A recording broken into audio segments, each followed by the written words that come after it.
naman nun.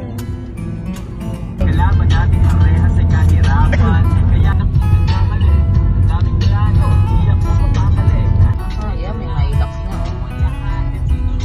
Ito na kami, guys. Hi guys. So dito kami ngayon sa Barangay Kapihan.